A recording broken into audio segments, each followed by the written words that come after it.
What's kicking my ninjas? This is Yugioh here, and I'm coming at you today with like a recap slash deck profile video to show you guys exactly the list I would have played had I been going to the North American World Championship qualifiers. Unfortunately, this year I started really late into this season when I got back into the game. I wasn't grinding this season at all, so I didn't queue for it, right? So like I couldn't go to this event, and basically all I've been doing was getting back into the game and all that kind of stuff and readjust a little bit. But all together, with all that being said, I don't really miss not going to the event. I'll say, I'm just kind of happy to the fact that I get to, do this whole YouTube thing. It's been really fun. It's been a crazy season, and I'm going to show you guys the deck I would have played going to Nationals. I feel like this is the list that I'm most comfortable with of my EDM deck. This is the list that I feel like this is my perfected list as far as taking on a tournament minus hand traps. If I was going to an event, I'm going to show you guys 3 cards that would change 4 hand traps. Actually 5 cards, 4 hand traps that I would just change. But let's dive into this list. So actually I played this list today at a local. Due to Nats, my locals was very, very, very, very slim. We only had a 6-man cut to top, 2 prize payouts, and we ran 2 queues today, and surprise, surprise, I won them both. Woo! But it was out of 6 players, so that's not that big of a deal. My rounds were Pendulum, Cosmo. It was actually a 7-player, and then it was an 8-player. No, it was a 7-player. Then it was a 6-player. But it was a Pendulum, Cosmo. I played against a Monarch deck that does that whole the world loop with the Arcana Force the world. He never got that off. Spoiler alert! I 2-0'd him. Then I played against Cosmo again, and I lost that one. And I played against Ghost Trick. Surprise! I played against a not meta deck. That was not fun for me because it was like I just steamrolled him because he didn't actually know what most of my Monarchs did. But it was a cool, chill, laid back event. I went back through and taught the Ghost Trick player a lot about the Ghost Trick archetype and gave away an Angel of Mischief. So that felt pretty good. But other than that, let's run through the list real fast. It's 3 big white, 3 big blacks, really standard there. 2 little white, 2 little black, 1 Mithra. The Mithra actually works really, really nicely in this deck. I didn't like it initially, but it's proven to pull its weight, man. This card is really, really strong. 1 Mega Thesty. I don't know what the hell I'm doing right now. I'm really tired. It's really late, and I've been at the shop all day long. 2 Kuraz. 1 Majesty's Fiend. This was a welcome change to the main deck. It gave me a lot of hedging and a lot of being able to just crash through and push through the big ship boards that Cosmo make, and it gave me a lot of game versus the metagame. Now, going to a major event, this will be 1 card that I would cut so far in the main deck in order to add in a Maxi. I'd main deck 2 Maxis, side the 3rd, and side deck 2 Flying Seas. 2 red layer. I don't miss the blue layer at all. This is just really consistent. Something I do want to talk about though, you can just make this Cyber Dragon. And the only upside to red layer is the fact that it gives you a red layer back if you already have one in the grave. But the upside to Cyber Dragon is the fact that you just get a main deck out to big ships other than Stormforth, which you shouldn't need anything other than Stormforth anyway. But that's just a thought. Double Lazuli. Pretty standard. Dark Witch. Going forward, I would cut this as the 2nd Maxi. There's another card you can cut for a Maxi as well. I'll show you so that way you can main deck 3. But this is what I would do. Or you could cut the other card in Dark Witch and you can just still main deck the Majesty's Fiend. But this is the monster lineup. Really, really, really standard other than the main deck Majesty's Fiend. It's just really standard. the Monarch stuff doesn't really change that much. It's just versus the Sulkin build or not. Spells are these 12 spells never change. I got a 3rd gold Stormforth today too. Woohoo! I'm sorry there's not a lot of energy in this video. I do realize that, but I'm really tired and it's like really stupidly late right now. 3 of these guys right here. If you were going to a major event, this is the other card that I was talking about.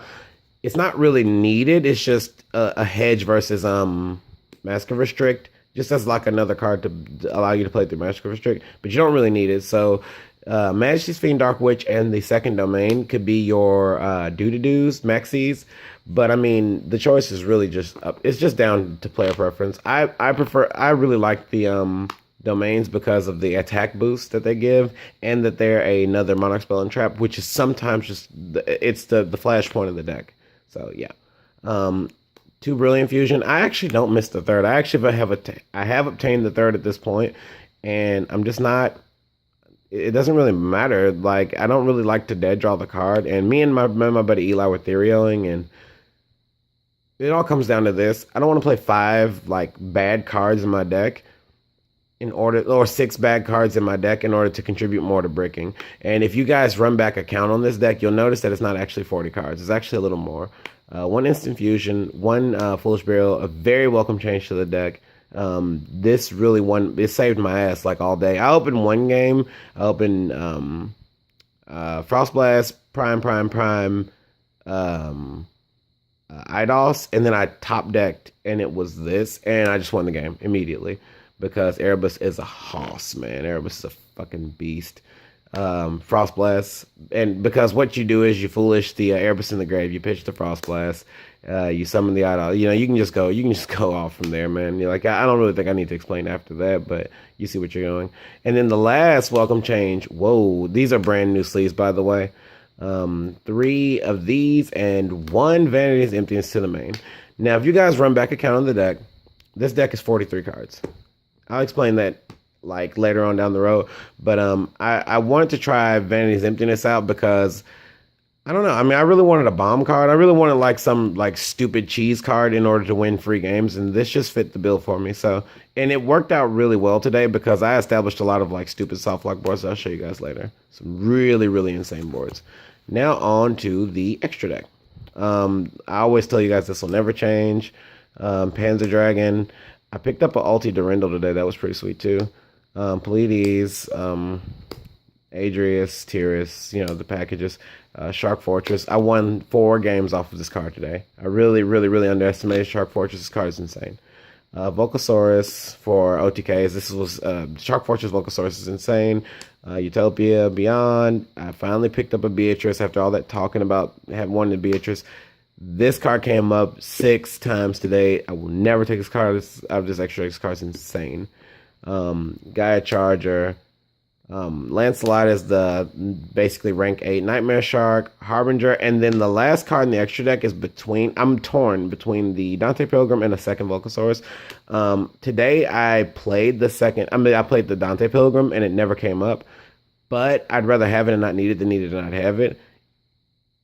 Whereas a second Volcasaurus came up, so I'm kind of torn. But if you were going to a major event, I would actually just suggest the Dante Pilgrim, just because, you know, you're going to get caught in some weird situations because you're at a major event and you're playing through 10 rounds. But this is the extra deck. Wouldn't change a thing.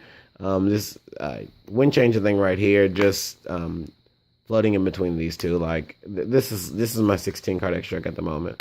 And then the side deck goes as follows: 2 Chaos Hunters, 1 Jinzo, 1 Dark Simorgh. This, if you're going to a major event, I'd probably make this Flying Sea because it's more consistent, and make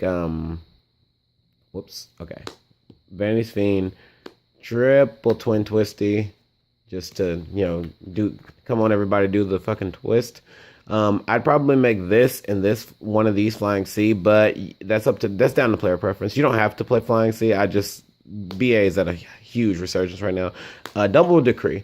Now I cut Fairywind for Decree because I really want, like, Jinzo was just the nut. Every time I put Jinzo on the table, it beat all those damn background decks by itself. But Royal Decree in those situations would have just been better. However, okay, so I originally cut the Jinzo for the 3rd Decree, but then I thought to myself, hey, I don't want this to get outed by Twin Twister or MSC or something stupid like that. So what I did was I was like, let's split the difference. Let's make you have to out this specific type of floodgate 2 separate ways. but that was my thinking, and it actually proved to be very important today because I had this and I had this at the same time, so I said it, which at first I was like, wow, that's stupid. I could just save this in my hand for like a chaos hunter. But anyway, like what ended up going down was he had side blocker, and I chained to side blocker's effect. I chained decree, and side blocker goes into effect, and then now he's still locked under decree, and that's it. And like it seems a little excessive right there, but when this comes back online, this does get turned off. But if ever they out my Genzo was like Geki, Darko, anything like that, smashing fucking ground even, or Book of Moon or something like that. Like if ever they out my Genzo, my decree is still in effect. So that, I mean, that was like the salsa today. So I don't know. I mean that just felt really good, and I'm really tired. 3 anti-spell fragrance. This card is the goo. I wouldn't change this card. And then 2 curse seal forbidden spells. This card is also the goo. I curse sealed the pendulum scale because he didn't know you could do that, and I was like, yeah, bruh, it's a spell when you activate it like that. GG no re, come at me, bruh. So yeah, this card's insane. Other than Flying Seas in the side deck, the switch of the Volcasaurus, this deck is exactly perfect for me, and I would not change a thing. I would just I'd run a Chris Brown at Nats with this. Now, in closing, the last thing I want to talk about was exactly why I play a 43 card deck at the moment. I'm theory crafting right now. You have so much search, so much draw, so much just recursion, just like you have so much of just an ability to just skip through and plow through your deck that I don't think it really hurts you to just go and exceed the number 40 in this list, in this type of deck anyway.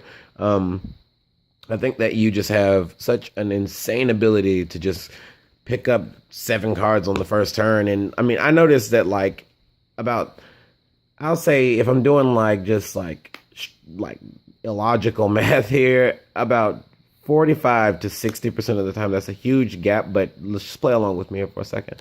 About 45 to 60% of the time, I go through about 22 cards turn 1.